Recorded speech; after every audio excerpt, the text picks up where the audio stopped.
Twin needle sewing. Is it easy or hard? I'm Ollie, this is Simply Stitchy. I'm going to show you just how easy it really is. Come on, let's get into it. These are twin needles, and as you can see, it's literally 2 needles attached to one shank.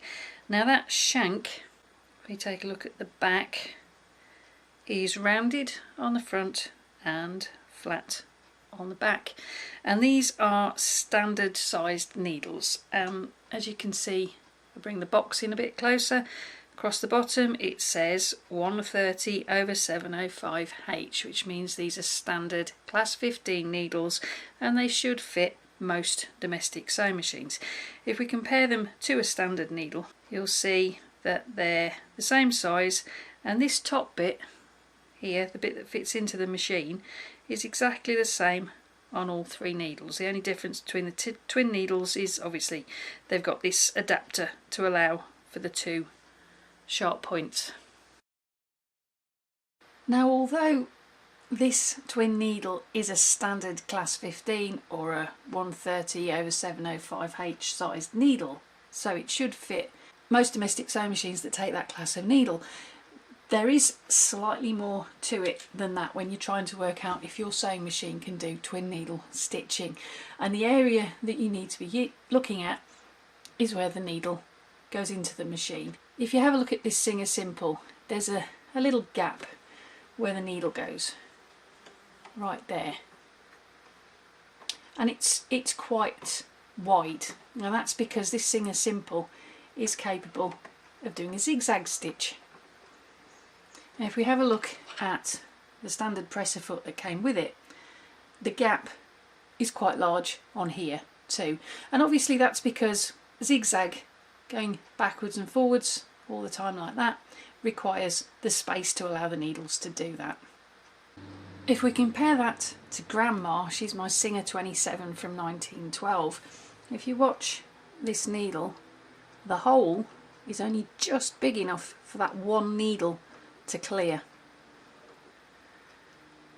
This twin needle has a slightly smaller gap between the 2 needles, but even so, it's a bit of a tight fit to fit that into Grandma's presser foot, and as it's going through it's actually catching on the side, which means that Grandma, unfortunately, is a domestic sewing machine that can't do twin needle stitching. Now when it comes to twin needle stitching, your actual presser foot doesn't really make that much difference, because the worst comes to the worst, you can run a sewing machine without the presser foot. So if the hole isn't big enough, just take it off and sew without it. Just remember to watch your fingers. But that hole in the needle plate or the throat plate is going to make a very big difference. So before you even contemplate using a twin needle on your sewing machine, number 1, you need to make sure that you've got a gap that's big enough to take the intended width of the twin needle that you want to use. And to do that, you need to make sure that your domestic sewing machine is either zigzag capable or has an interchangeable throat plate that you can swap out for one with a bigger hole. Because of that, depending on the age of your sewing machine, you will find that there are some vintage domestic sewing machines that you just cannot do twin needle stitching on. Not with a twin needle anyway. And if you've got an antique sewing machine, one that's over 100 years old, you're more likely to find that you can't use a twin needle with that machine.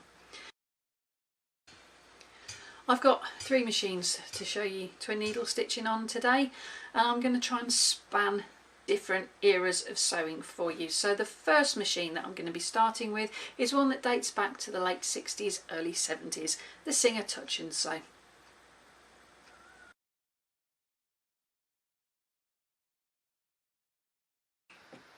The one thing that you do need to be aware of with Singer Touch and Sew is that although it will do twin needle stitching, you need to make sure that you have enough bobbins already pre-wound for whatever your sewing project happens to be. And the reason for that is because it's a wind in place bobbin, and the only needle that that wind in place bobbin system will work with is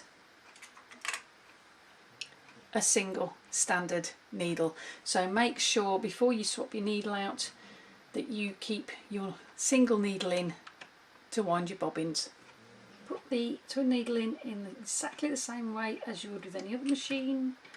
Just get the foot out of the way for a minute. There we go. You just tighten that up to hold it in place. And what I'm going to do is I'm just going to double check to make sure that the width of that needle will go through the presser foot and the hole in the needle plate, throat plate. Yeah, it's fine. We've got the main thread spool here. We've gone through the thread guide. The next place to go through is this thread guide. Whoops. Down to the tension discs, making sure to go through here, through there. Get this spring out of the way so you can get it around that little lip. Put the spring back down, and then it's back through that, through the take-up lever.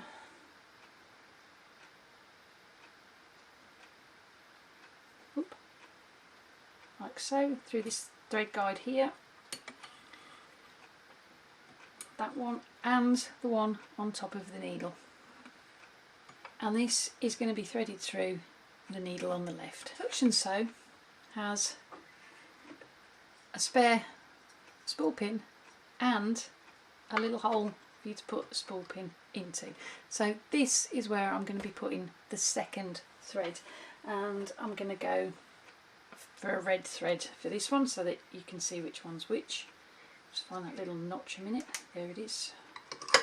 Okay, you can't use the thread guide that's on the top of this cover because obviously it's not going to go around the corner, so you go straight to this thread guide here. But other than that, you thread the machine in exactly the same way and in the same direction. Don't try putting your thread the wrong way through your tension discs because that will make this thread fray. So I'm going to thread it in exactly the same way. Get that spring out the way, put it around there, and then into that bit, and then through the take-up lever.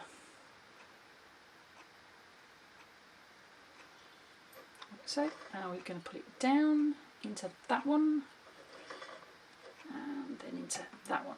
The one you miss out is this one sitting on top of the needle bar, and you just go straight to the needle, which in this case is going to be the one on the right hand side. Let's give her a go. Before we actually start sewing the machine, the one thing that you have got to make sure that you do when you're twin needle stitching is make sure that your machine is set on a straight stitch.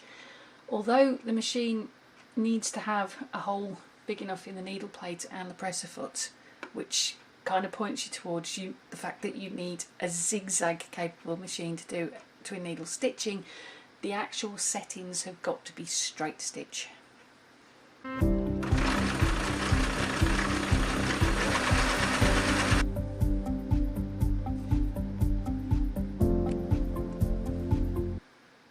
It hasn't done too bad. It's a little bit tight. You can see there's a channel forming there, which means that the tension needs adjusting. That's one thing that you will find with manual machines like this one, is that you will have to check the settings and make sure that they're okay for the kind of stitching that you want to do. Okay, so we're going to adjust the tension slightly. Now we're going to try again.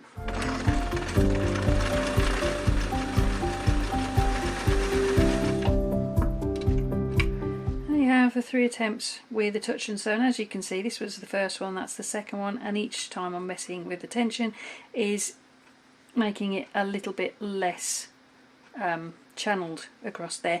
Another thing that you could also do is you could change the stitch length as well. That would help reduce that channeling effect. But that's twin needle stitching on a touch and sew. Up next we've got one that's slightly closer to the modern day. We're going back to the early 2000s, 2004 to be precise, and we're going to be trying twin needle stitching on Janome. This is Janome. He's my Janome QC6260. His main thread spool is here, and although he did come with a spare spool holder which fits here. I can't find it. So what I tend to do is I tend to use a bobbin, and I'll just pop it on the bobbin stand. I don't engage the bobbin winding mechanism, I just have it spinning loosely like that. And we just thread the machine as you would normally, so it's down through this bit into the take up lever and down to the thread guide just above the needle, like so. Now I'm going to take the needle it's in out, because that's just a standard one, and put the twin needle in. This machine is flat to back, so the flat side needs to face the back of the machine, and he threads front to back. So you just find a little slot and just pop it in and tighten it up. And the blue thread is the top, and I'm going to be putting that through the left hand needle. The yellow thread is going to be threaded in the same way. It's going to go through this thread guide here, down, round, into the take up lever, and this is where it changes. I'm not going to put it through the thread guide that's at the top of the needle bar. I'm going to skip that and go straight to the needle, and this one is going to go through the right hand needle. And I'm just going to move all 3 threads to the back of the machine, and let's give him a go, shall we? See how he copes with twin needle stitching.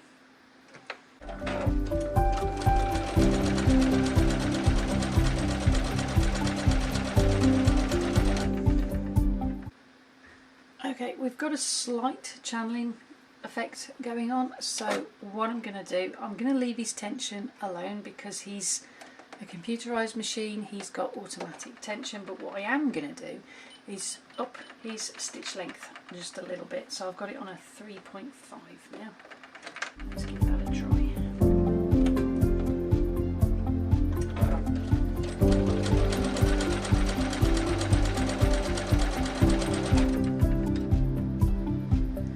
There you go. That's the first one, and that's the second one. You see how adjusting the stitch length is starting to flatten out that channeling effect just that little bit. So if you make sure that you've got a scrap piece of the fabric that you want to do the twin needle stitching on, and just have a play with the settings just to flatten that out even further. Next, we're coming slightly more up to date. We're heading for 2014 with a Singer Simple.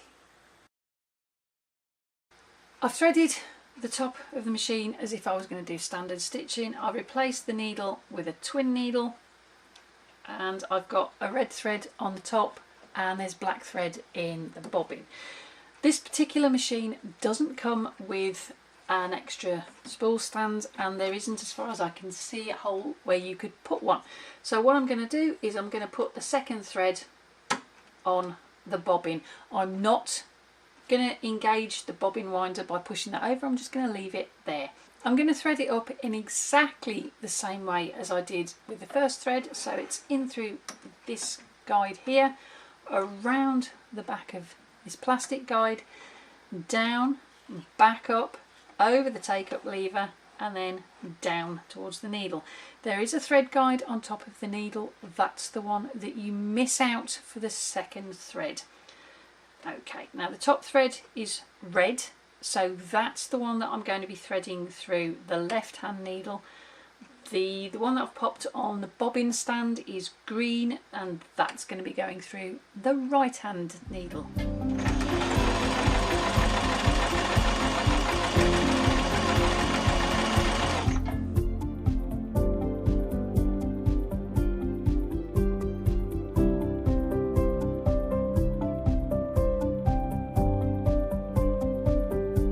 Tension is a little bit tight, that's what's caused that channeling effect, and it's a bit bolt up on the back, so let's just try that one again with slightly less tension. I like the touch-ins. So the Singer Simple is a mechanical machine, so you will have to fiddle about with the settings a little bit to get the tension spot on. So always do a test piece before you do the twin stitching on your proper fabric for your project.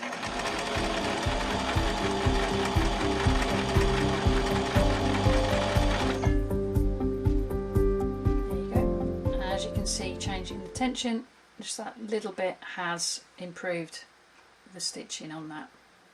So there you have it. That is just how easy using a twin needle can be. I hope you liked today's video. If you did, give it a thumbs up, and why not go and check out some of the other videos I've got on the channel using the links that'll be on the screen any minute now, or the ones I'll pop in the description box below for you.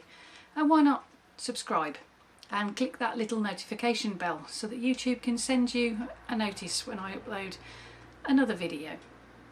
Whatever video you go and check out next, hope to see you back here for the next one. And in the meantime, whatever you're sewing it with, embrace your creativity and have fun. Thank you ever so much for watching, and I'll see you next time. Bye for now.